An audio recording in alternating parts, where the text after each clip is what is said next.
మన ప్రభువును రక్షకుడైన యేసుక్రీస్తు నామంలో అనుదిన దైవ కృపా కార్యక్రమం ద్వారా ప్రతిదినము దేవుని మాటలు వింటూ ఉన్న ఆత్మీయులైన మీ అందరికీ హృదయపూర్వక వందనాలు తెలియపరుస్తూ ఉన్నాం. నిశ్చయముగా ఈ దినం ఆయన సమృద్ధి అయిన కృప మీకు తోడయుండునుగాక. ఆమేన్. ఈ లోకంలో మనం జీవించినంత కాలం అనేకమైన బంధాలు బంధుత్వాలు మనకుంటాయి. ఆ రీతిగానే అనేక మంది బంధువులు మన దగ్గరకు వస్తారు. తెలిసిన వాళ్ళు అయినవారు, ఇరుగు పొరుగు వారు మన దగ్గరకు వస్తారు. అలాగే మనము కూడా కొన్ని సందర్భాల్లో తెలిసిన వారి దగ్గరకు వెళ్తాం, ఇరుగు పొరుగు వాళ్ళ దగ్గరకు వెళ్తాం, బంధువుల ఇంటికి కూడా వెళ్తాం. అలాంటి పరిస్థితుల్లో మనుషులంగా మనం అనుకునేది ఏంటంటే, బంధువుల ద్వారా అయినా తెలిసిన వారి ద్వారా అయినా మనుష్యుల ద్వారా మనకు ప్రయోజనం ఉంది అంటే వాళ్ళు మనల్ని విడిచిపెట్టి వెళ్ళిపోతే మనకు చాలా దుఃఖకరంగా బాధాకరంగా ఉంటుంది. మనకు ప్రయోజనకరంగా ఉన్న వాళ్ళు మనల్ని విడిచిపెట్టి వెళ్ళిపోతే మనం చాలా బాధపడతాం. అదే వాళ్ళ ద్వారా మనకు నష్టం కలుగుతుంది అంటే వాళ్ళు మనల్ని విడిచి ఎప్పుడు వెళతారా అని ఎదురు చూస్తూ ఉంటాం. కొంతమంది మనతో ఉన్నప్పుడు మన క్షేమాన్ని కోరి మాట్లాడుతూ ఉంటారు, కొంతమంది ఏమో మన నష్టాన్ని కోరి మాట్లాడుతూ ఉంటారు. ఏది ఏమైనా మనకు మేలు చేసేవాళ్ళు కొంతకాలం దూరమైనా, కొంత సమయం దూరమైనా, శాశ్వతంగా దూరమైన ఆ బాధను మనం భరించలేం. ఆ దుఃఖాన్ని కూడా మనం తట్టుకోలేని పరిస్థితులు మనకు కనబడుతూ ఉన్నాయి. ఆ రీతిగానే యేసయ్య ఈ భూమి మీద సంచరించిన దినాలలో ఆయన ఏర్పాటు చేసుకున్న శిష్యులతో నా తండ్రి దగ్గరకు వెళుతున్నాను అన్న మాట చెప్పగానే కంగారు పడిపోయిన శిష్యులు అంటారు కదా, అయ్యా నీవు మాతోనే ఉంటావని మేము అనుకున్నాం, అందుకే మా వలలు విడిచిపెట్టి వచ్చాం, మాకున్న సమస్తాన్ని వదిలిపెట్టి నీ దగ్గరకు వచ్చాం, మిమ్మల్ని వెంబడిస్తూ వచ్చాం, మా సనాతనమైన అలవాట్లన్నిటినీ మేము విడిచిపెట్టి వచ్చాం, మా సనాతనమైన భక్తిని కూడా మేము విడిచిపెట్టి వచ్చాం, మీ వెంటే తిరుగుతున్నాం, మీతోనే జీవిస్తూ ఉన్నాం.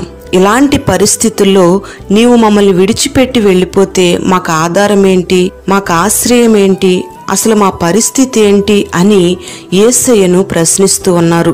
అప్పుడు యేసయ్య అంటాడు, నేను వెళ్ళిపోవడం వలన మీకు ప్రయోజనం కలుగుతుంది. నేను వెళ్ళిన ఎడల ఆదరణకర్తను మీ యొద్దకు పంపుతాను. సత్యస్వరూపి అయిన ఆత్మ మీ యొద్దకు వచ్చినప్పుడు మిమ్మల్ని ఆయన సర్వసత్యంలోకి నడిపిస్తాడు అని యేసయ్య వారితో మాట్లాడుతూ ఉన్నాడు.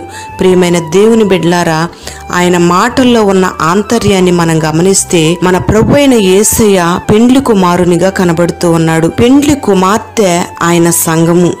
పెండ్లి కుమారుడు పెండ్లి కుమార్తెను ఎప్పుడు కూడా అలంకరించడు. పరిశుద్ధాత్మ దేవుడు పెండ్లి కుమార్తె అయిన సంఘాన్ని అలంకరిస్తాడు. సర్వసత్యములోకి పరిశుద్ధాత్మ దేవుడు సంఘాన్ని నడిపిస్తాడు. సంపూర్ణ పరిశుద్ధతలోకి పరిశుద్ధాత్మ దేవుడు నడిపిస్తాడు. అందుకే యేసయ్య అంటాడు, నేను వెళ్ళడం మీకు ప్రయోజనకరం, నేను చెప్పే ప్రతి మాట కూడా మీకు ప్రయోజనకరమే. మీరు నష్టపోయేటట్లుగా కానీ, మీరు కష్టపడేటట్లుగా కానీ, కన్నీరు పాలయ్యేటట్లుగా కానీ నేను ఎప్పుడు మీతో మాట్లాడను. రాజులకైనా, సామంతులకైనా, చక్రవర్తులకైనా, పేదవారికైనా ఎవరితో మాట్లాడినా నేను అందరికీ మేలుకరమైన మాటలే మాట్లాడతాను. నేను చెప్పే ప్రతి మాట ప్రతి ఒక్కరికి ప్రయోజనకరమే అని యేసయ్య వారికి బోధిస్తూ ఉన్నాడు. అంతేకాకుండా యేసయ్య అంటాడు, నేను పరలోకం నుండి దిగివచ్చిన బోధకుడిని మీరే చెప్తున్నారు కదా, నేను మీతో ఉన్న మీకు ప్రయోజనమే, మిమ్మల్ని విడిచిపెట్టి వెళ్ళిన ప్రయోజనమే. నేను చెప్పే ప్రతి మాటను మీరు జాగ్రత్తగా విని ఆ మాటల ప్రకారం నడుచుకోవడానికి, ప్రవర్తించడానికి మీరు ఇష్టపడాలి అని యేసయ్య శిష్యులతో మాట్లాడుతూ ఉన్నాడు. యేసయ్య శరీరాకారంలో మన మధ్యలో సంచరించి వెళ్ళిపోయినప్పటికీ ఆత్మస్వరూపిగా మనలో జీవించడానికి ఆయన ఇష్టపడుతూ ఉన్నాడు.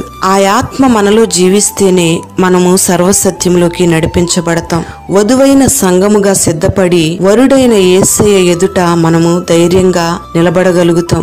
ప్రియ దేవుని బిడ్డలారా, యేసయ్యను వెంబడిస్తున్న నీవు, యేసయ్య నీతో జీవిస్తూ ఉండగా ఆయన చెప్పే ప్రతి మాటను నువ్వు విని అలాగూ ప్రవర్తించి జీవించడానికి ఇష్టపడాలి.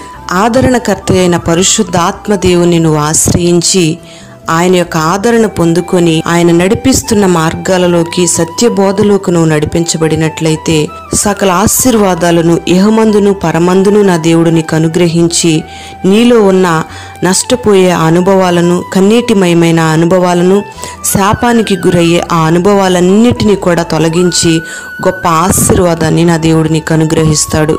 మరి అట్టి కృపను నా దేవుడు నీకు అనుగ్రహించి నిన్ను బలపరచునుగాక. ఆమేన్. ప్రార్థన. పరిశుద్ధుడైన తండ్రి, ప్రేమ కలిగిన దేవానికి స్తోత్రం చెల్లిస్తూ ఉన్నాం. మీరు వెళ్ళడం మాకు ప్రయోజనకరమని, మీరు వెళ్ళి ఆదరణకర్తను మా యొద్దకు పంపుతానని మీరు సెలవిచ్చిన రీతిగా పరిశుద్ధాత్మ దేవుని మా యొద్దకు మీరు పంపారు. పరిశుద్ధాత్మ దేవుడు మాలో నివాసం ఉండడానికి మీరు కృప చూపారు. సత్య స్వరూపి అయిన ఆత్మ మాలో నివసించి సర్వసత్యములోకి మమ్మల్ని నడిపించడానికి మీరు కృపను అనుగ్రహించి బలపరచమని ప్రార్థన చేస్తూ ఉన్నాం. ప్రయోజనకరమైన నీ మాటలు వింటున్న నీ బిడ్డలందరూ ఆత్మ సంబంధమైన మేలులు పొందుకొని వరుడైన నిన్ను ఎదుర్కోవడానికి వధువు సంఘంగా ఈ భూలోకంలో పరిశుద్ధాత్మ చేత అలంకరించబడి నీ ఎదుట ధైర్యముగా నిలబడే ఆ కృపను, అభిషేకాన్ని నీ బిడలకు మీరు దయచేసి చక్కటి ఆలోచన చేత నడిపించి సమస్త కీడులు మోసాలన్నిటిలోంచి నీ బిడలు మీరు తప్పించి మేలు చేసి దినమంతా నీ సన్నిధి బిడలకు తోడుగా ఉంచండి. చేస్తున్న పనులన్నిటిలో కాపుదల, క్షేమం, ఆశీర్వాదం మీరు దయచేసి మహిమ, ఘనత, ప్రభావాలు మీరు పొందుకొనమని యేసు నామంలో ప్రార్థిస్తూ ఉన్నాము తండ్రి. ఆమేన్.